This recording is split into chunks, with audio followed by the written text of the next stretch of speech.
Ang kakulangan sa tubig ay matagal ng krisis sa buong Middle East noon pa man, at maging sa ibang panig ng mundo ay nararanasan na rin ito. Ang US intelligence community ay tinitignan na ang kakulangan sa tubig sa isang lugar o bansa ay isang major national security risk. Dahil sa kakulangan sa tubig, ito ang nag-trigger sa civil war sa Syria.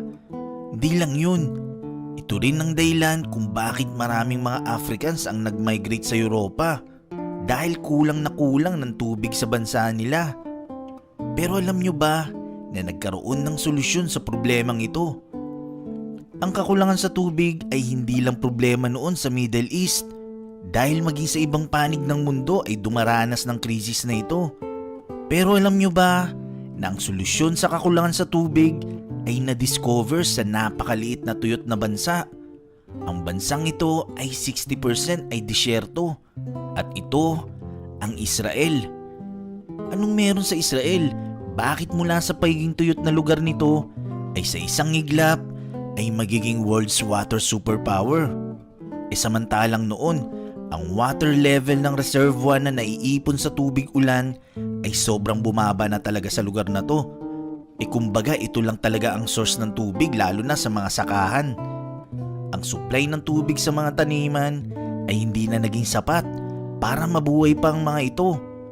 Tapos ang source of water sa iba't ibang bahagi ng Israel ay sinalanta ng tagtuyot. Ang water level sa Sea of Galilee ay mabilis na bumaba. Halos 1/3 ng water supply ng buong Israel ay nanggagaling dito. Tapos ang Jordan River pa unti-unting natutuyo at halos naging maputik na. Kaya nung panahong unti-unti nang natutuyot ang Israel, ang mga sakahan at taniman ay namatay na dahil sa kakulangan sa tubig. Kung ang krisis na ito ay nagpatuloy sa Israel, malamang mauuwi talaga ito sa peligro. Actually, naglabas pa nga ng ads ang Israeli Water Authority na naghihikayat sa buong mamamayan ng Israel na mag-save ng tubig. Ang Israel ngayon ay naging world's water superpower. Pero papaano nangyari yun? Ito ang ginawang hakbang ng Israel. Una, ang pag-reuse ng wastewater. Alam nyo ba na 90% ng wastewater sa Israel ngayon ay tinitreat for reuse? Tulad na lang ng tinatawag na sewage treatment. Madalas, ginagamit ito para sa agricultural irrigation. Dito rin nauso ang tinatawag na drip irrigation na malaki ang natitipid na tubig sa mga sakahan. Pangalawa, ito yung tinatawag na seawater desalination. Ang seawater desalination ay pinauso ng Israel. Ang purpose ng desalination ay maialis ang asin sa tubig dagat. Ito ay para magamit para sa inuming tubig.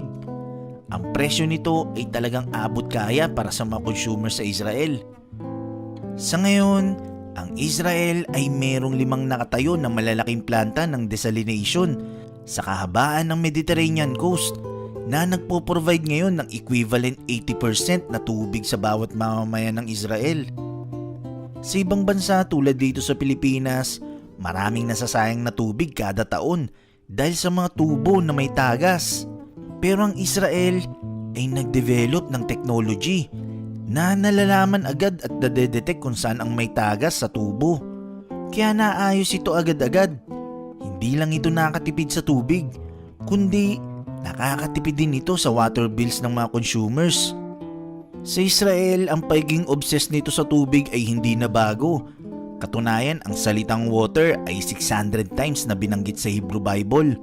At parte na sa ritual ng mga Hudyo sa kanilang tradisyon ang araw-araw na panalangin para lang umulan sa lupain ng Israel.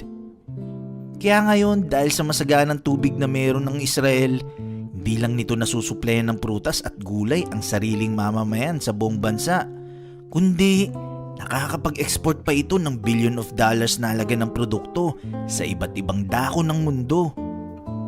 Alam nyo ba na 4 na taon mula ngayon, sa taong 2025, inestima ng mga eksperto na 2/3 ng buong mundo ay hindi na makaka-access ng malinis na inuming tubig.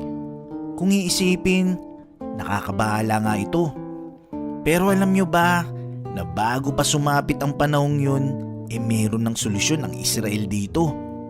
Ito ay sa pamamagitan ng technology ng water gen na kung saan ang hangin ay kayang gawing inuming tubig.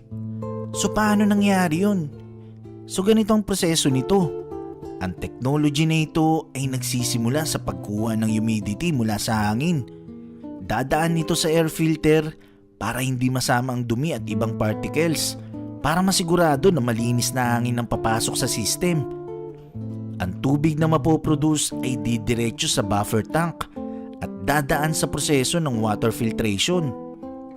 Matapos dumaan sa filtration, didiretso ito sa water storage sa built-in reservoir at lalabas na ito sa gripo at pwede nang inumin.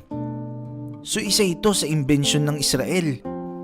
Sa kabila ng iba't ibang issue sa pagitan ng Israel at Palestinian State at iba pang mga katabing Arab countries, ang Israel ay willing i-share ang malinis na tubig na napoproduce nila mula sa desalination plant patungo sa mga kapitbahay nitong bansa tulad ng Palestinian State at maging sa bansang Jordan ay willing ang Israel na padaluin sa kanilang tubig na ito.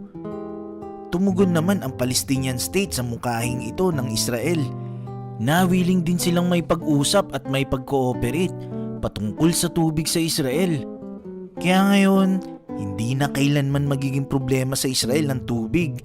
Kaya nga kung ang Israel ay nagawa ito, siguradong magagawa rin ito ng mga kapitbahay nitong bansa sa Middle East. Kung iisipin, papaano ang napakalit na bansa na halos minsanan lang sa isang taon umulan at mayroon lang nag-iisang freshwater lake at wala pang malaking ilog, inagawa ang lahat ng ito. Actually, nagsimula talaga ito sa maayos na mindset ng gobyerno ng Israel na na-extend sa private industry, sa farming hanggang sa consumers. Merong maayos na strategy, maayos na pagpapatakbo ng bansa, maayos na pagpepresyo, maayos na technology, at pagkikipagtulungan ng mamamayan sa tamang paggamit ng tubig sa kani-kanilang mga tahanan. At ang lahat ng yan ang nagdala sa Israel para maging solusyon sa problema ng mundo pagdating sa kakulangan sa tubig. Nagustuhan mo ba ang kwentong ito? I-click na ang like button at i-share ang video na to. Mag-iwan lang ng komento para sa inyong mga saloobin. Maraming salamat. Hanggang sa muli.